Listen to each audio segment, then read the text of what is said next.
le périmètre d'une figure est la longueur de son contour. Voilà la définition. Donc si je prends ici ce point comme point de départ, le contour, eh bien je vais faire le tour de la figure. Voilà. Donc, propriété, le périmètre d'un polygone, ici j'ai un polygone parce que j'ai plusieurs côtés, est égal à la somme des longueurs de ses côtés. Donc si je fais soit P, le périmètre de ce polygone, je prends un point pour le départ, et ce sera le point d'arrivée aussi, et je vais faire 3, plus 2, plus 2, plus 3, plus 3, plus 2, plus 2, plus 3. On voit que ici on a l'unité de longueur, eh bien ce carré aura pour ce côté va compter et ce côté va compter aussi. Voilà. Donc j'ai 1, 2, 3, 4 fois la longueur 3 et 1, 2, 3, 4 fois la longueur 2. 1, 2, 3, 4 et 1, 2, 3, 4. Donc ensuite, la multiplication est prioritaire par rapport à l'addition. Donc 4 fois 3, 12, 4 fois 2, 8, 12 plus 8, 20. J'ai bien 20. 1, 2, 3, 4, 5, 6, 7, 8, 9, 10, 11, 12, 13, 14, 15, 16, 17, 18, 19, 20.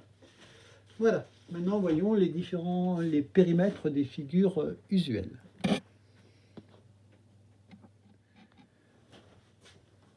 Le périmètre d'un rectangle. Donc là, on a un rectangle. Donc le périmètre, si je pars de là, là on a la longueur, la largeur. Donc je vais avoir la longueur plus la largeur, plus la longueur, plus la largeur. Donc longueur plus largeur, plus longueur, plus largeur. J'ai donc 2 fois la longueur plus 2 fois la largeur. Ou je peux dire aussi que j'ai ici un demi-périmètre, grand L plus petit l, et ici un deuxième demi-périmètre. Donc je peux dire que c'est égal à 2 fois grand L plus L. Voilà. Donc si grand L égale 4, l'unité de mesure étant le côté de ces carrés, et la largeur étant égale à 3, je peux faire 2 fois 4. Donc 4 plus 4, ce qui fait 8, plus 2 fois 3, 6, 8 et 6, 14. Ou je peux dire que j'ai 2 fois le demi-périmètre, 4 plus 3, 7, fois 2, 4 plus 3 ici, que l'on retrouve. Donc ça fait, là, on commence par faire les calculs entre parenthèses. Voilà, donc ça fait 4 plus 3, 7. Et ensuite, on fait la multiplication. 2 fois 7, 14. Et ici, la multiplication est prioritaire sur l'addition. Voilà pour le rectangle. Le périmètre d'un carré. Alors, le carré est un quadrilatère qui a 4 côtés de même mesure et 4 angles droits. Donc, pour faire le tour, je vais faire 1, 2, 3, 4 fois la longueur du côté. Donc, si je pars d'ici, je vais faire une fois, 2 fois, 3 fois, 4 fois la longueur du côté. Donc, je peux dire que C plus C plus C plus C, c'est égal à 4 fois C.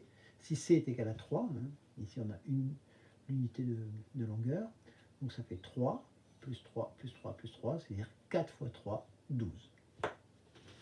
Voilà. Périmètre d'un triangle. Un triangle est un polygone à 3 côtés.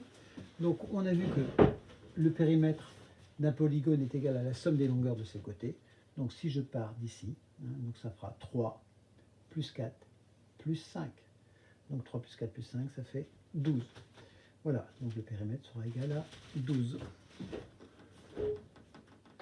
Voilà, alors pour le périmètre du cercle, on sait que le cercle, c'est l'ensemble des points situés à une distance R du centre O. Voilà. Le périmètre est une longueur. Pour le cercle, je connais le rayon. Voilà, donc je sais que ça sera fonction du rayon. Je n'ai pas d'autres données. J'ai le rayon ou j'ai le diamètre, sachant que le diamètre c'est égal à 2 fois le rayon.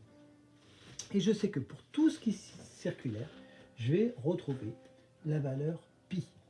Pi qui est égal à 3,14. Nous, on va, dans notre réflexion, on va dire que pi est égal à 3. Donc, c'est soit pi fois r, ou deuxième solution, ça sera pi fois d. Alors, on va passer par la manipulation. Je prends une ficelle qui fait la circonférence, c'est-à-dire le périmètre de ce... Voilà, hop, ça fait exactement ça. Donc ça, c'est la longueur, hein, c'est la longueur du périmètre. Et donc, ça fait une fois, deux fois, trois fois, et il reste 0,14 fois le diamètre. Donc, ça ne sera pas pi r, ça sera, le périmètre sera égal à pi d, c'est-à-dire à, sachant que d est égal à 2 fois r, 2 fois pi fois r. Voilà. Prenons un exemple. Ici, j'ai un cercle qui a pour rayon 5. Donc le périmètre sera égal à 2 fois pi fois r qui est égal à 5. 2 fois 5, 10 fois pi. Pi, c'est égal à 3, environ à 3,14. Environ, ce n'est pas une valeur exacte. Hein. Vous voyez, il y a ce petite vague là qui signifie que ce n'est pas la valeur exacte. Donc, quand je multiplie 3,14 par 10, le chiffre 3 va devenir le chiffre des dizaines, donc le chiffre 1, le chiffre des unités, et 4, le chiffre des dixièmes. Voilà, ça fait 31,4.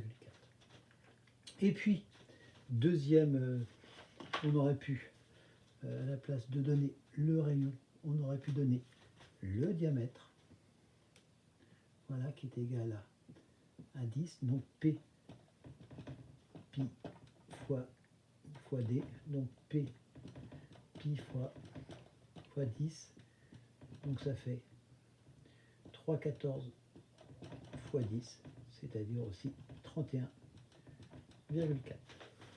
Voilà.